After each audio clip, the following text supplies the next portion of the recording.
अध्यक्ष जी, आज़ादी की 50वीं वर्षगांठ के अवसर पर विशेष रूप से बुलाए गए संसद के अधिवेशन में पिछले 2 दिनों से विभिन्न मुद्दों पर चर्चा चल रही है। बहस में 4 मुद्दों का समावेश किया गया है, लेकिन पहले ही दिन आपने चाहा था कि यदि एक वक्ता अपनी बात को एक विषय तक सीमित रखे तो चर्चा ज़्यादा व्यवस्थित भी होगी और ज़्यादा सार्थक भी।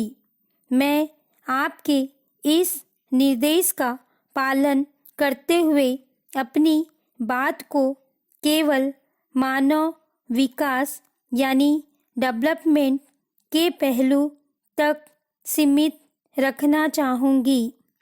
अध्यक्ष जी, यह सत्र आत्मचिंतन के लिए बुलाया गया है, इसलिए इस सत्र में होने वाली चर्चा का तकाजा है कि चर्चा दलीय सीमाओं से ऊपर उठकर चले। समाज में आए दोषों को हम साझे दोषों के रूप में स्वीकार करें, एक साथ बैठकर उन दोषों को दूर करने के उपाय सोचें और साझे रूप से उन्हें दूर करने में जुट जाए। मुझे नहीं लगता कि इस चर्चा के दौरान स्वर में कोई तेजी लाने की आवश्यकता पड़ेगी।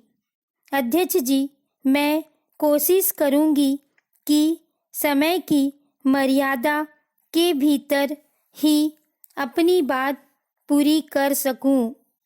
मानव संसाधन का जहां तक ताल्लुक है, किसी भी देश का मानव संसाधन उसकी अपार दौलत होता है।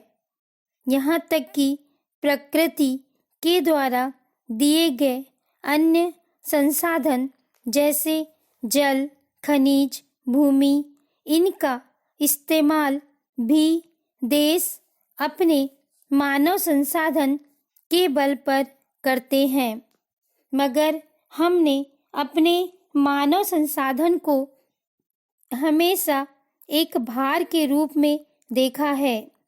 अपनी बढ़ती हुई जनसंख्या को अपनी तमाम समस्याओं की प्रमुख जड़ माना है।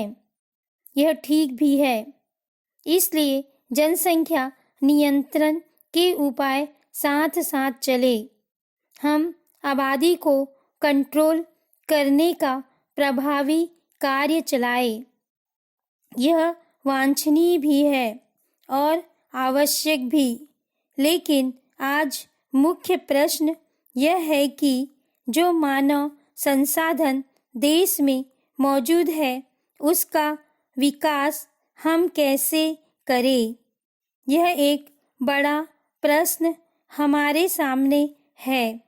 मुझे लगता है कि भारत जो 96 करोड़ लोगों का देश है, यानी 96 करोड़ दिमागों का मालिक है, उससे ज़्यादा हाथों और पैरों का धनी यदि इस अपार संसाधन को शिक्षित, स्वस्थ, चरित्रवान और अनुशासित बनाकर हमें राष्ट्र निर्माण के कार्य में लगा दे तो यह बोझ पूंजी में बदल सकता है और यह भार देश की अपार संपत्ति की शक्ल ले सकता है। इसलिए मैं आपसे कहना चाहती हूँ कि यह कार्य कठिन लगता है,